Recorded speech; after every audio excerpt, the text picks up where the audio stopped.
request, we're going to bring David Oldham up. He's going to be able to come up and talk about the meeting on Tuesday night that we held, and then the current meeting that's going to be going on this coming Monday night at the NSU facility. Yes, sir.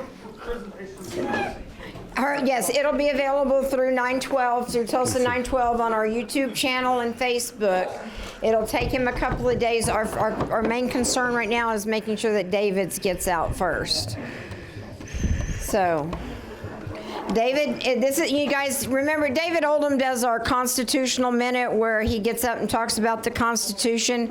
Well, he felt very passionate about the meeting, the first city council meeting that we had, and recognized that, you know, you're herding cats, okay? Because you've got 200 different people with 200 different opinions, and you've got to be able to come together in some way to have a cohesive argument so that it can be, we can get the result that we're looking for. And so David and Lori put together and along with State Senator Christy Gillespie and former State Senator Nathan Dahm, who spoke as well. And I would say there were probably anywhere between 300 and 400 people at least there that night, if not more. Like I said, they had to shut it down, and people had to park on the streets and in empty fields just to get there. So without further ado, let me bring you David Oldham. Oh, you've got that one. Okay, then.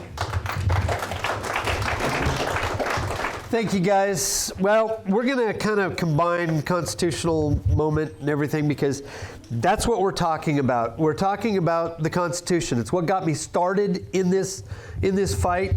When I first heard about it, and sadly, the only reason I heard about it was because the city is required by law to put up a sign within outside to 300 feet of the area that wants to be rezoned.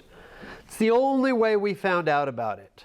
And then what happened was the word started getting around. Somebody said, hey, these signs are coming up, and what's up with this? And was very quick, and then all of a sudden it was at the Planning Commission, and then it passed the Planning Commission. I listened to the proponents. I listened to their presentation. And I could see none of anything. I was stuck out in the hallway. I couldn't get there because of work. I couldn't get there early. I'm just listening to it. And I said, oh my, I would have talked about something else, but now I've got to talk about all this stuff because this thing just doesn't work as it stands. As Christy said at our meeting Tuesday, if this was her church that put together this proposal and she was still on city council, she would vote no. It's that bad. So let's go real quick to give you guys an idea of what's going on, because I don't know if everybody knows the area. So as you go out the Creek Turnpike west from Tulsa, you come to the first exit past the 169, and it's Olive Avenue. Okay, so it's the southern gateway from the west into Broken Arrow. And what we have is we have an area up here. If you stop, you turn and come south. It's the first real property on the left, right here in the white. The problem is you can see there's a creek that runs along there. That is a floodplain. Okay? So they have about 13 or 14 acres, and they can actually only use, here's the pond that's going to come into play here in a minute. So they literally can only use from the edge of the pond to the west. Now, if we look at the next slide, there is a copy of the floodplain. You can see it runs right down, right touching further toward the inside of their property, not the outside of their property, the inside of their property. And then we can go here and you can see what they want to do with it. Now this is turned on its side, and I'm sorry I couldn't get it flipped around, but up here is 129th, which normally runs north-south. Here's that pond I was talking about. Here's the creek, note the inside. They plan to put 750 parking spaces in 7 acres, 7.5 acres. They plan to put a 23,000+ square foot mosque in the middle of that parking lot. And then maybe, possibly, hopefully, well, maybe not, someday they're going to get to a commercial strip center, and that's that long yellow rectangle up at the top.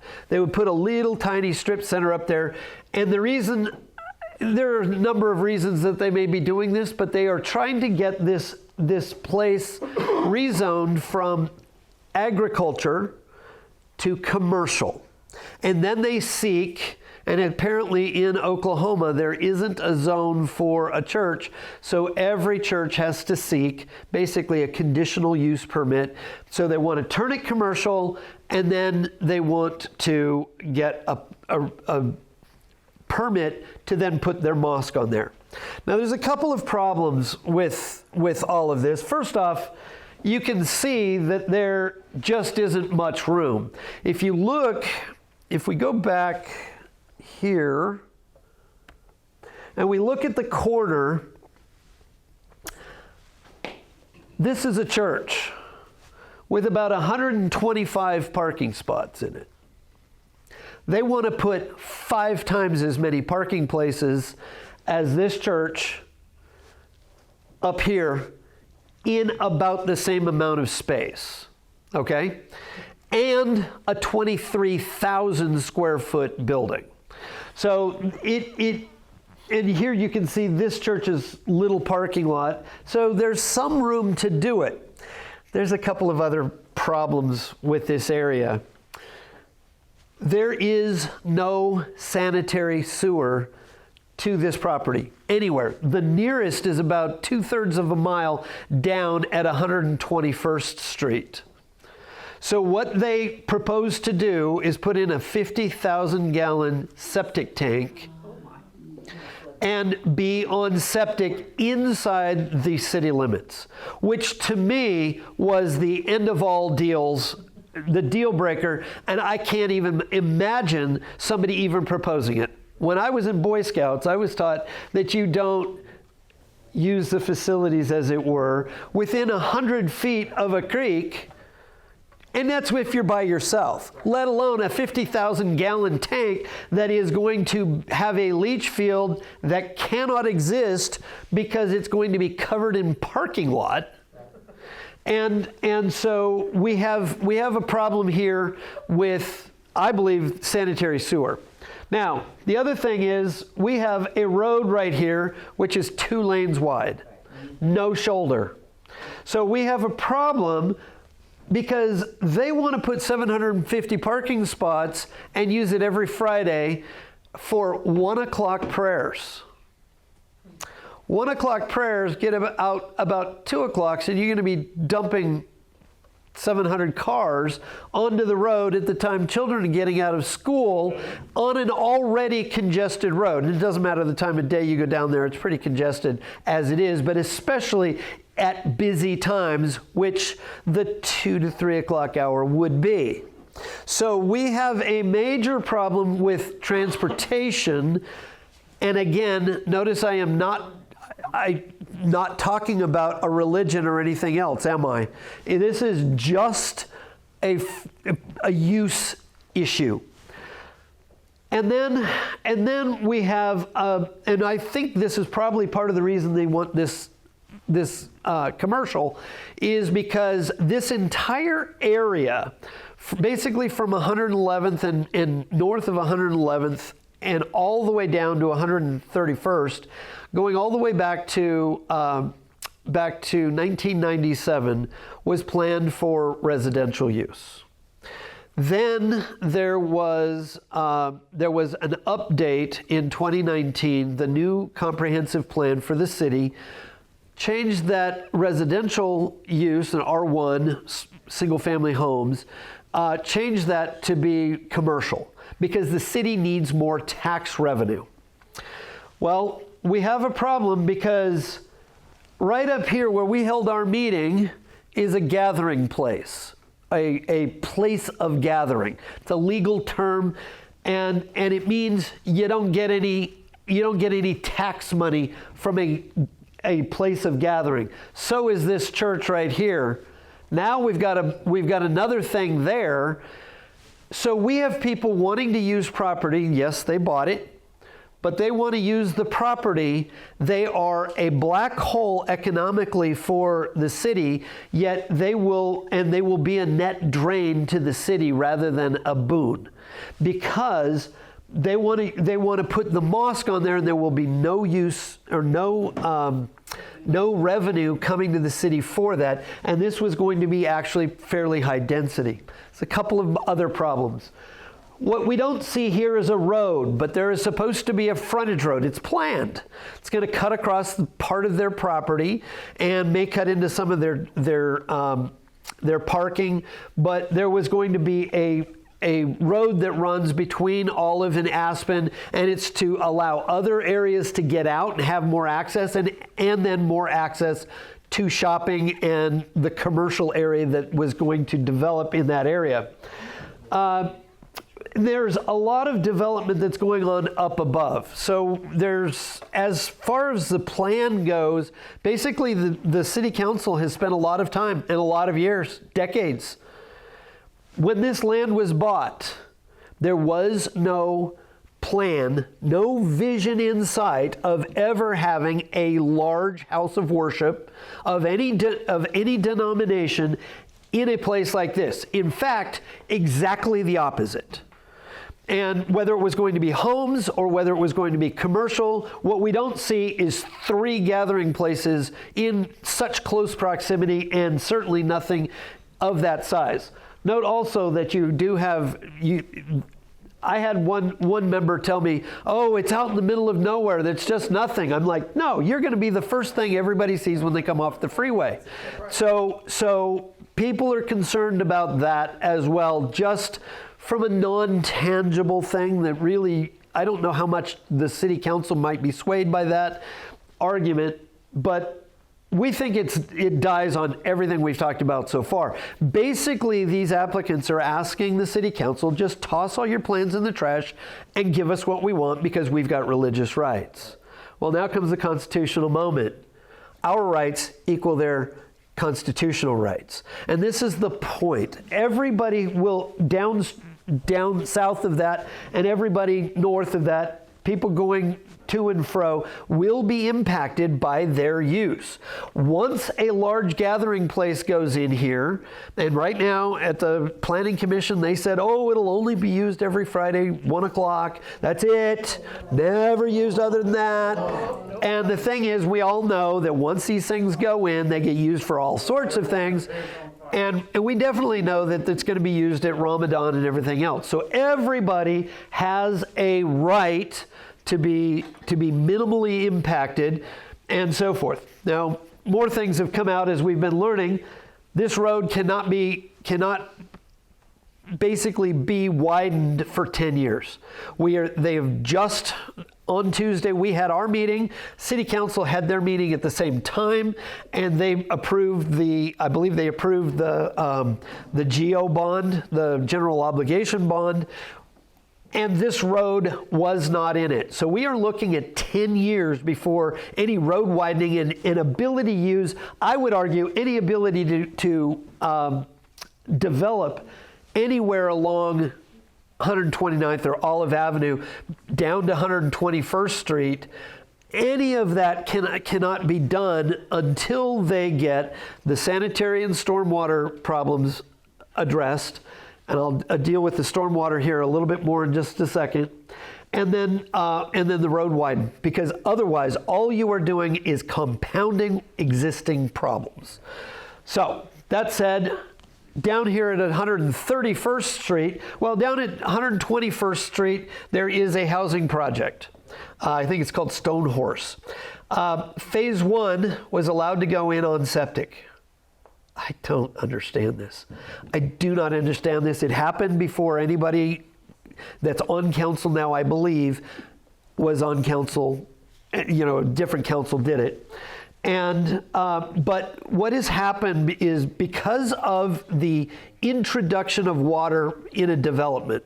So you pipe in water and it's got to go somewhere. Normally it would go through a sewer system, but without that it's going into the septic. Where does that all go? It goes into the stormwater system. So what has happened is the stormwater system as it exists is not sufficient to contain all the water. The land cannot contain it. And what has happened is a mile downstream at 131st Street, land is being flooded. And so much so that they cannot use parts of land that they used to be able to drive on. It's now a swampy marsh.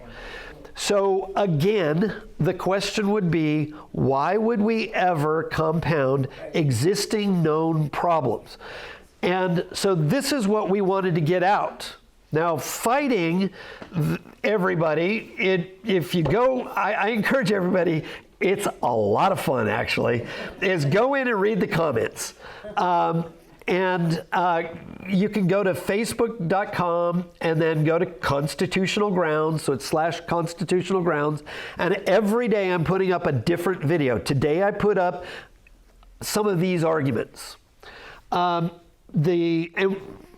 didn't even talk about the runoff from their driveway or their parking lot that's going to go in, and how that will impact the stormwater just because it's not being dealt with. Anyway, so that'll be tomorrow's video, and see the comments. Oh, you're racist, you're bigots, you're this and you're that.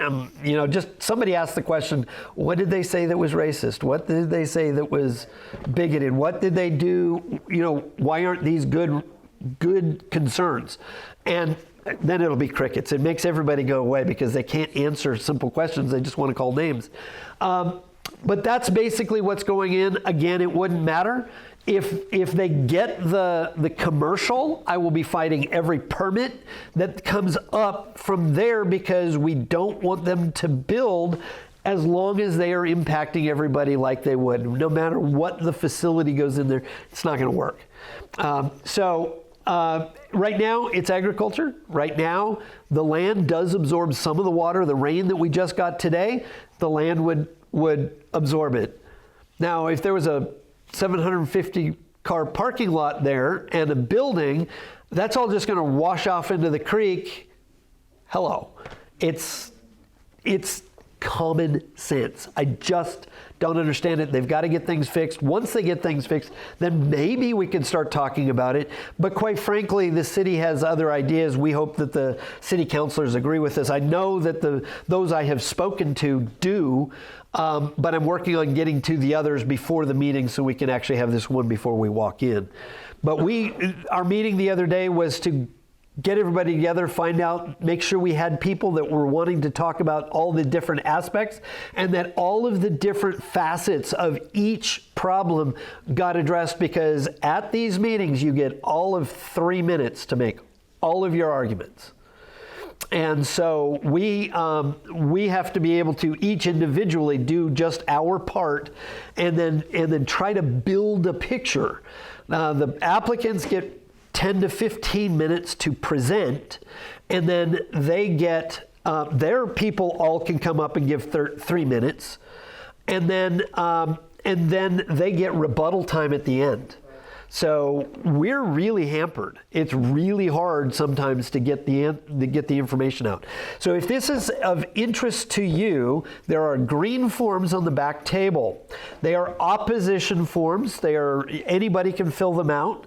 Let your voice be heard in Broken Arrow. Let them know that you're concerned. You may not be a Broken Arrowan, but if you have a business in Broken Arrow, we need your form filled out. And just write on there, business owner in a Broken Arrow or something like that. You don't have to speak before the council, but if you want to, you can check that you want to speak before the council, that the forms are green, and there's a checked box on there saying you're in opposition. It automatically makes you in opposition.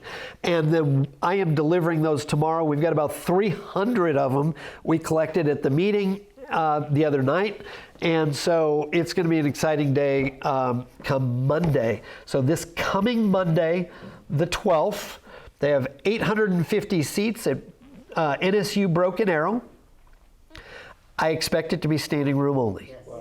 And you will want to get there early. If you sign up, if you want to speak and you sign up the form tonight, then we will, I'm delivering them tomorrow morning, and then you will be signed up. You just have to show up.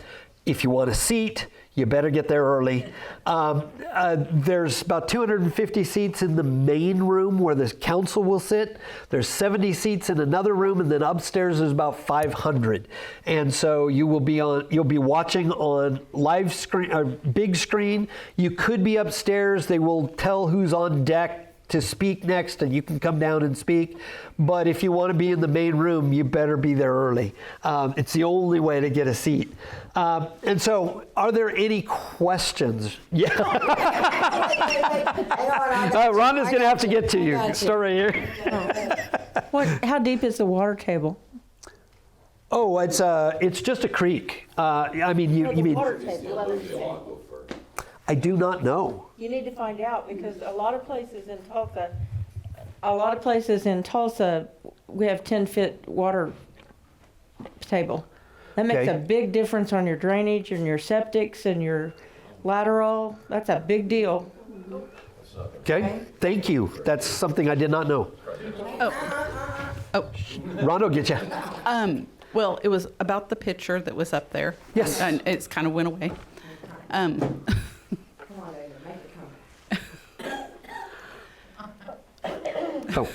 Oh my. There we go. Okay.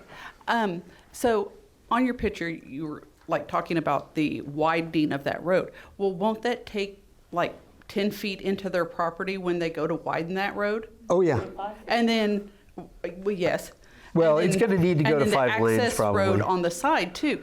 So they really don't even have even that much more. Well, remember, their property is within the white lines. Yes. There is property above that. I don't know who owns that or if it's Right. state-owned. Right, but it's still going to cut off a piece over there. Oh, yes. And then, Oh, but yes. Whenever they go to widen that one where they want to put their business, Well, the And business stuff. business will be right here. right, The mosque will be right here, and the parking lot around it. Remember that pond. Let but me it go- just scoots everything back. Yes, it into does. the water, Now, into the flood zone. The frontage road will run along here, cut off this side. So it'll be on the other side of the creek that it'll be basically cutting off of their property. I don't know how wide it'll be. To like the road. But to widen the 2-lane road, oh, most definitely, you're cutting off Like a huge chunk of their. you're cutting off a bit. Oh, yeah. Okay. Oh, yeah. Yeah. Oh, yeah.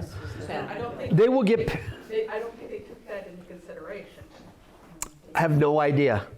That's been part of the problem. We've been questioning it. That's a very good question to ask how they determine the edges of their parking lot. Well, it's 25 feet from the center for a 2-lane road.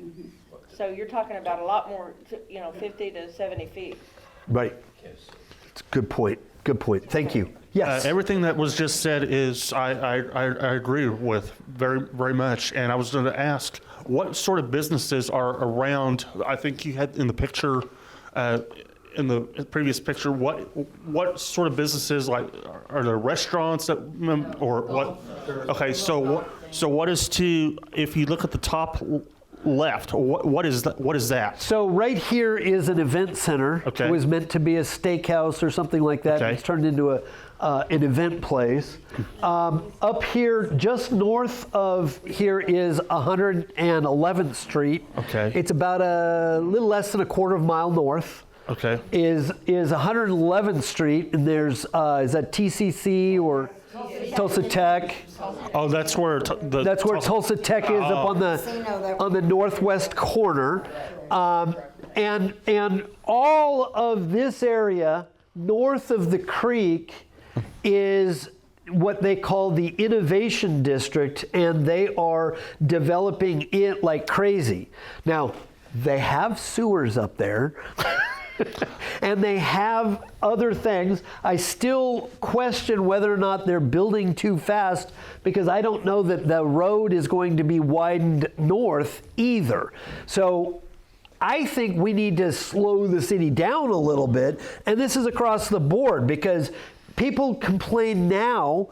And the gentleman who owns the little golf course, the private golf course out here. I think that's Little Links. Little Links, yeah, Little Links. And Mr. Ingalls got up and was talking, and he said he no longer does night golfing, evening golf, or evening driving range.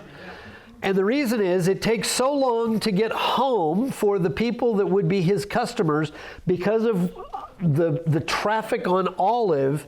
It takes so long on these 2-lane roads for them to get home. They get home, they're tired, they don't want to fight the traffic to get back over to him, and his business died off so much, he's just not even bothering to turn on the lights.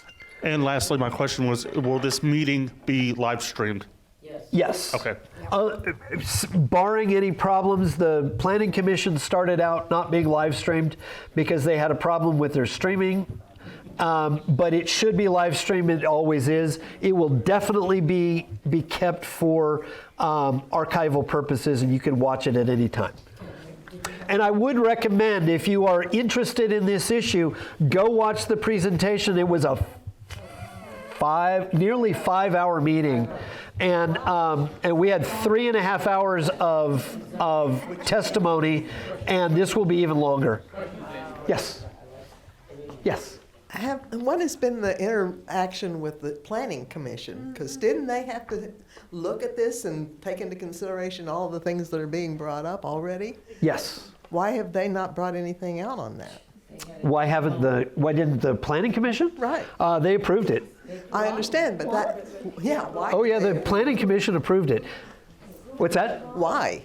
Why? Well, they didn't totally say. They basically, we think that they kicked the can down the road, and they just kicked it upstairs to the city council. They didn't want to make a bad recommendation. Now let's understand that in Broken Arrow, and I think it's many cities in Oklahoma, the Planning Commission is not a deciding commission. It is only the council gets to make the actual legal decisions. They are a recommending body only. So we argued it. We said, look, there's virtually no commercial. That's bogus. And they said, well, we can put a commercial in there. We could put a church in there. And so, yeah, it fits. So we can approve it. And that's literally what they said. I mean, I'm paraphrasing only slightly. And that was kind of the way it came across. I mean, you can testify that I'm being straight. Did they have all the information that you've presented here, though? before Pretty they- much. Pretty much. You ask that in a second. We'll get back to it. Okay, a couple of things. Yeah. First of all, the property to the north is owned by the Siegfried Company. So that's the Nordam people. So Okay. that's who owns that. What's the people at Walnut Creek say? Walnut Grove. Walnut Grove Church. Walnut Grove. Well- Number. So I got go ahead with that question. One behind it. What did Walnut Grove say? And are they on septic? Probably so. And this brings up a good point. Thank you. Remember, this area was founded a long time ago as an agricultural area, and Walnut Grove, as Lori pointed out, and had to remind Mr. Ingalls when he came to the meeting the other night, was that he founded his church about 40 years ago. And so what we had was 40 years ago, if you remember what existed out there, it was all agriculture. There was no development. There was no turnpike. There was no turnpike. There was no nothing.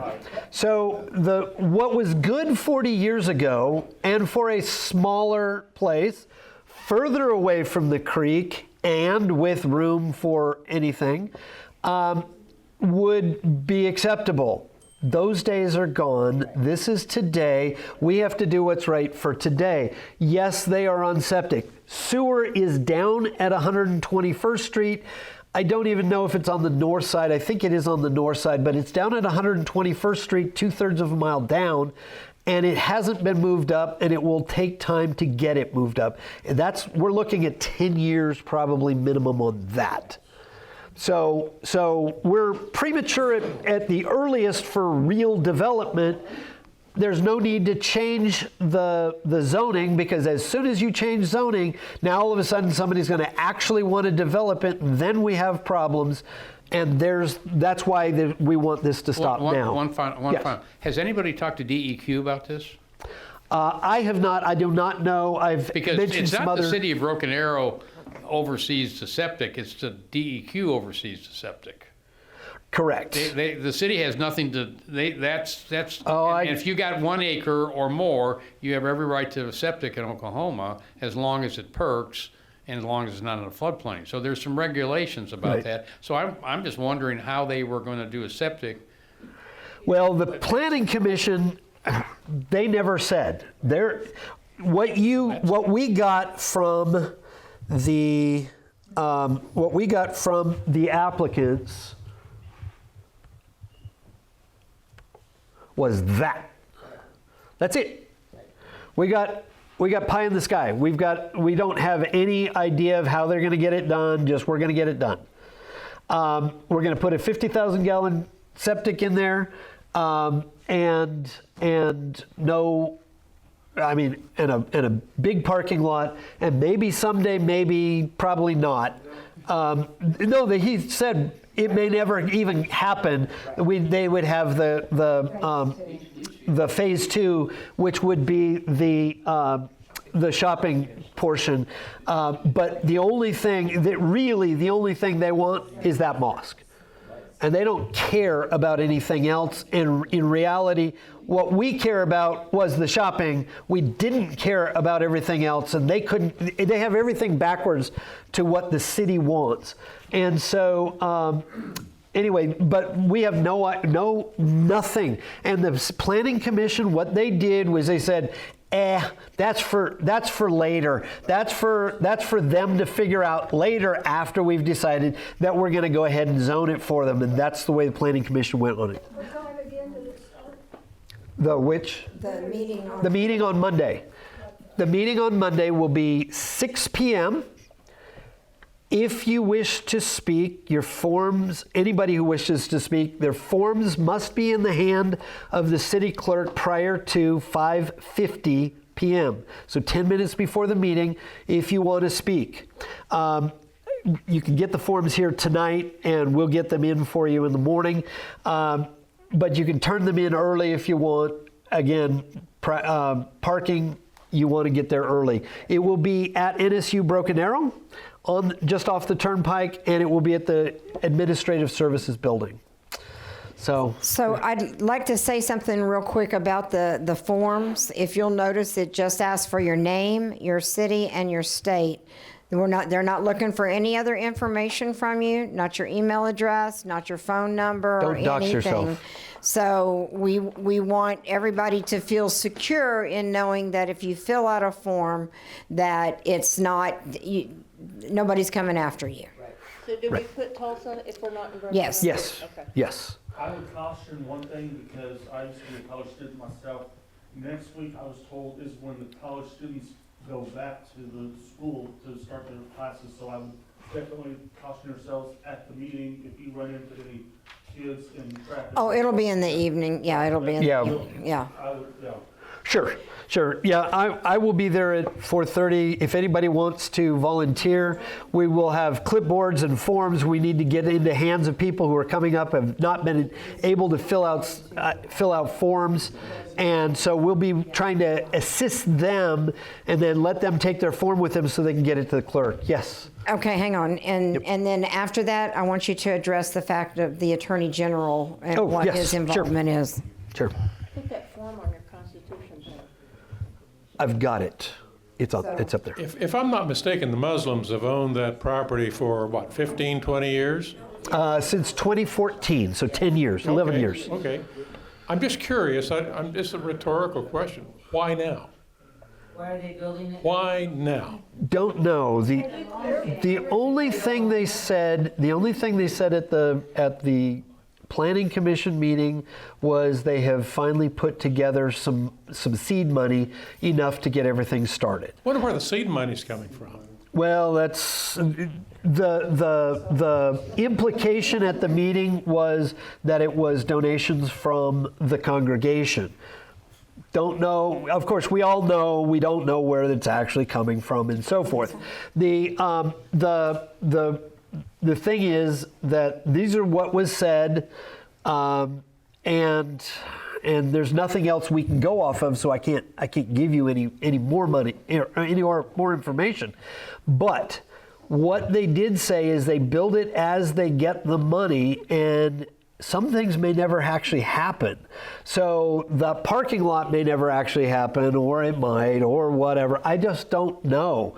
The city would ultimately put requirements on them and so forth that they would have to have certain things, and because it would be all conditional to their use with the conditional use permit. And with a conditional use permit, they can make the conditions anything the city wants and feels that property needs.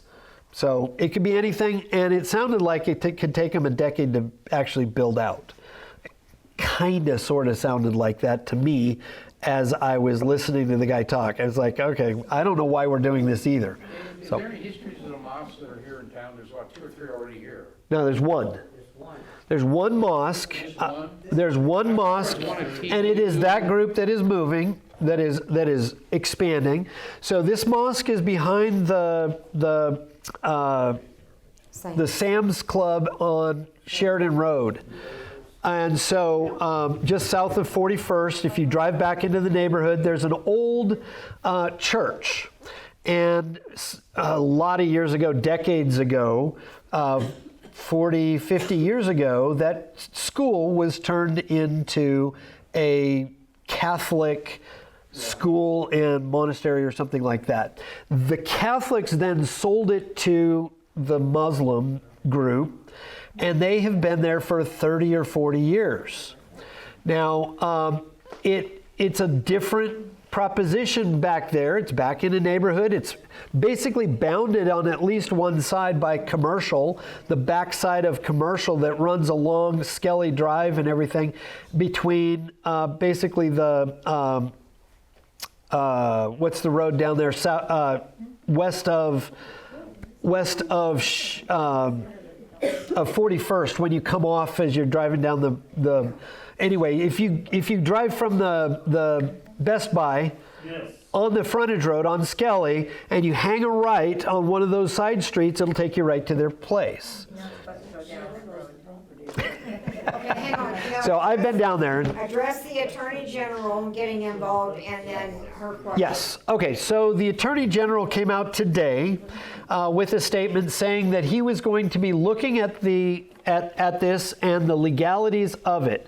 He addressed two sides of it. He wants to make sure that basically the opposition or the city does its opposition lawfully. Okay. If they choose to put it down, that it's done lawfully. I looked at that as actually a good thing for the city. It's backup, because if he finds there's nothing, his opinion can matter so much that nobody can actually attack it later on, which would be good backup for the city to oppose it. But then secondly, he said that he recognizes the rise of worldwide Islamic terrorism, and therefore he was going to be looking at the mosque. And he said he would follow the evidence wherever it lies. Now, I think a lot of people have been contacting him to get him to say that, because the Tulsa one and this one is a Sunni-based form of Islam. So, there's Sunni and Shia. This one says people who may be members, because I read their website and I read their constitution and stuff like that, it says that they must adhere to the Quran and the Sunnah. So that's Sunni. People are worried because the first thing that the purchasers of the Broken Arrow property did was they turned it over to the National or the North American Islamic Trust, the NAIT. And so what people are concerned about is these Sunni Muslims are very much a part of, or the NAIT is actually an offshoot of the Muslim Brotherhood, okay, from Egypt. And that's been around for 60, 70 years. And so they've been growing and they've got a long-term strategy and this and that. And people have brought a lot of concern to me about this. And like, I get it. I know what you're saying. I understand it. I've looked at all the documents. I understand it. The problem is nobody has yet made the ties so solid that we can just condemn them on that. And so we've got to stick to what we've got. And I think, did I present, does this die on its own merits? Yes. If it dies on its own merits, then we're done. We don't have to talk about it anymore until the next time, and we'll deal with that. Then hopefully things will have changed and we will have a better handle on things. I do want to recognize the fact that there is, that what really people have been concerned about, as the AG mentioned, was the terrorist aspect, the tyrannical aspect that we see in Dearborn and in New York City. I just was sent a video today about somebody in New York City, in Brooklyn, the calls to prayer were being blasted. Now, those will not happen here. They've done them in Tulsa, indoors only, and they say they will be doing the same thing, and the city can force them to do that. And so that will not be going on, but nobody wants the tyranny that accompanies people who refuse the right to free speech. They want it for themselves, but they don't want it here. So basically, take away from this, our rights to be unimpinged, uninfringed, equal their rights to practice their religion, and therefore we've got to come to some agreement, and sometimes it means you have to do your big events somewhere else. Right. All right, yes. I wanted to bring up the NAIT thing. Okay, You got it. and so that was it. Basically, people want to be left alone. They want to make sure that their rights are not going to be infringed. Their rights to freedom of speech, freedom of religion, and so forth. People are concerned about, kind of whether or not you can have things like Christmas decorations in a neighborhood that has a mosque in it. I don't know. People had one guy had some Christmas decorations when I drove by the mosque in Tulsa, but I didn't see as many in that neighborhood as I normally would. I don't know why. No, I don't know why. I don't know the makeup of the area. It could be something else. It could be just that it is a little more depressed area, and it may be that they just don't spend the money on it. So I don't know. But there's the concern. Yes, Okay, one last. One more question, and then let's wind it down. Let these people go home. I was just curious about this lady that they have doing the news. Is she a representative of their mosque? Is she the imam? Who is she? It was on the news links that you sent, the one that's speaking out for the mosque on the news. I don't know. I actually have been so busy, as you might imagine. I've been so busy I haven't been able to watch everything. And so it could be a spokesman for the mosque. If she is an actual reporter, then she's got a job at a news station. Well, she's not the reporter. The reporters are interviewing her. Yes. They were interviewing all sorts of people. Let me say one thing. You will see me being bad-mouthed and everything for kicking out a trespasser the other day who claims to be a journalist. And please do not engage. He's proving himself to be the fool he is. He's a defrocked lawyer. He's a disbarred lawyer. And I went up to him and told him he had to stop filming, because at that part of the meeting we had long planned that everybody was going to stop. Everybody but him did, to my knowledge.